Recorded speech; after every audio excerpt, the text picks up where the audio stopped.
जय मसीह की। आपका स्वागत है हमारे चैनल एस के अनमोल प्रेम में। यदि आप चाहते हैं कि परमेश्वर का वचन आपके जीवन में काम करे तो कृपया इस वीडियो को अंत तक जरूर सुनिए। वीडियो के अंत में हम एक आत्मिक प्रार्थना भी करेंगे जो आपके हृदय को शांति और नया जीवन देगी। वीडियो पसंद आए तो लाइक करें, सब्सक्राइब करें और कमेंट में आमीन जरूर लिखें। तो चलिए आज हम बाइबल के 10 गहरे और जीवन बदलने वाले वचनों पर ध्यान करते हैं और हर वचन को विस्तार से समझते हैं।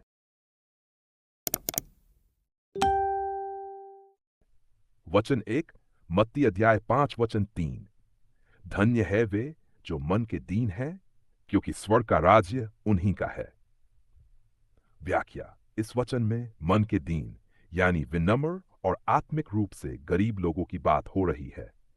जब हम अपने अभिमान को छोड़कर परमेश्वर के सामने झुकते हैं तब हम स्वर्ग के राज्य के तैयार होते हैं। ऐसे लोग जानते हैं कि उन्हें उद्धार की आवश्यकता है। यह वचन हमें विनम्रता की शिक्षा देता है। वचन 2, यशायाह अध्याय 34 वचन 17। धर्मी जन के लिए यहोवा की आंखें लगी रहती है और उसके कान उनकी दुहाई सुनते हैं। व्याख्या। यह वचन हमें दिलासा देता है कि परमेश्वर उन लोगों की ओर ध्यान देता है जो धार्मिक और पवित्र जीवन जीते हैं। वह उनकी प्रार्थनाओं को सुनता है, उनकी पुकार को अनसुना नहीं करता। यदि हम सच्चाई से जीवन जीते हैं तो परमेश्वर हमारी रक्षा करता है। वचन 3, भजन संहिता अध्याय 23 वचन। यहोवा मेरा चरवाहा है, मुझे किसी वस्तु की घटी नहीं होगी। जैसे एक अच्छा चरवाहा अपनी भेड़ों की देखभाल करता है, वैसे ही हमारा परमेश्वर हमारी देखरेख करता है। यह वचन हमें भरोसा देता है कि जब हम प्रभु के साथ चलते हैं तब हमें किसी चीज की कमी नहीं होती। चाहे परिस्थिति कैसी भी हो, प्रभु हमारी आवश्यकताओं को पूरी करता है। वचन 4, यिर्मयाह अध्याय 29 वचन 11। क्योंकि यहोवा की यह वाणी है कि जो कल्पनाएं मैं तुम्हारे विषय में करता हूं उन्हें मैं जानता हूं, कल्याण की और न की हानि की, कि मैं तुम्हें भविष्य और आशा दूं। यह वचन हमें यह याद दिलाता है कि परमेश्वर का हमारे लिए एक उत्तम योजना है। भले ही हमारे जीवन में अभी दुख और तकलीफ हो, पर परमेश्वर अंत में हमें आशा, शांति और सफलता देने की योजना रखता है। वचन 5, रोमियो अध्याय 8 वचन 28। और हम जानते हैं कि जो परमेश्वर से प्रेम रखते हैं और उसके उद्देश्य के अनुसार बुलाए गए हैं, उनके लिए सब बातें मिलकर भलाई ही को उत्पन्न करती हैं। यह वचन बहुत ही उत्साहजनक है। यह बताता है कि हमारी हर परिस्थिति, चाहे अच्छी हो या बुरी, अंत में हमारी भलाई के लिए परमेश्वर उपयोग करता है। जब हम उससे प्रेम करते हैं और उसके मार्ग पर चलते हैं, तब वह हमारी कठिनाइयों को भी आशीर्वाद में बदल देता है। वचन 6, मत्ती अध्याय 11 वचन 28। हे सब परिश्रम करने वालों और बोझ से दबे लोगों, मेरे पास आओ, मैं तुम्हें विश्राम दूंगा। व्याख्या। यह वचन हर थके हुए आत्मा के लिए एक निमंत्रण है। यीशु हमें अपने पास बुलाते हैं और कहते हैं कि जब तुम थक जाओ, परेशान हो, तो मेरे पास आओ, मैं तुम्हें विश्राम और शांति दूंगा। यह एक आत्मिक विश्राम है जो दुनिया नहीं दे सकती। वचन 7, नीति वचन अध्याय 3 वचन और 6।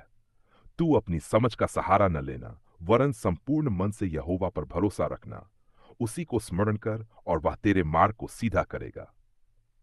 यह वचन हमें सिखाता है कि हमें अपनी बुद्धि पर नहीं बल्कि परमेश्वर पर भरोसा करना चाहिए। जब हम अपने मार्गों में प्रभु को पहला स्थान देते हैं तो वह हमारे रास्तों को सीधा कर देता है, यानी हमारे जीवन में स्थिरता और सफलता लाता है। वचन याकूब अध्याय 4 वचन 7। इसलिए परमेश्वर के अधीन रहो और शैतान का सामना करो तो वह तुमसे भाग निकलेगा। व्याख्या। यह वचन आत्मिक युद्ध का मार्ग दिखाता है। जब हम परमेश्वर के अधीन होते हैं, यानी उसकी आज्ञाओं का पालन करते हैं, तब हम शैतान का सामना कर सकते हैं और विजय प्राप्त करते हैं। शैतान तब हमसे भागता है जब हम परमेश्वर में स्थिर रहते हैं। वचन 9, यूहन्ना अध्याय 3 वचन 16। क्योंकि परमेश्वर ने जगत से ऐसा प्रेम रखा कि उसने अपना इकलौता पुत्र दे दिया, ताकि जो कोई उस पर विश्वास करे वह नाश न हो, परंतु अनंत जीवन पाए। यह वचन पूरे सुसमाचार का सार है। यह बताता है कि परमेश्वर ने हमें इतना प्रेम किया कि उसने अपने पुत्र यीशु को भेजा ताकि हमारे पापों का प्रायश्चित हो सके। यीशु पर विश्वास करने से हम अनंत जीवन पाते हैं और परमेश्वर के साथ संबंध में आ जाते हैं। वचन 10, फिलिपियों अध्याय 4 वचन 13, मैं मसीह में सब कुछ कर सकता हूं जो मुझे सामर्थ्य देता है। व्याख्या, यह प्रेरणादायक वचन हमें ये बताता है कि यीशु के माध्यम से हम हर परिस्थिति का सामना कर सकते हैं। जब हम खुद को कमजोर महसूस करते हैं, तब यह वचन हमें शक्ति देता है कि प्रभु में हम हर चीज संभव कर सकते हैं।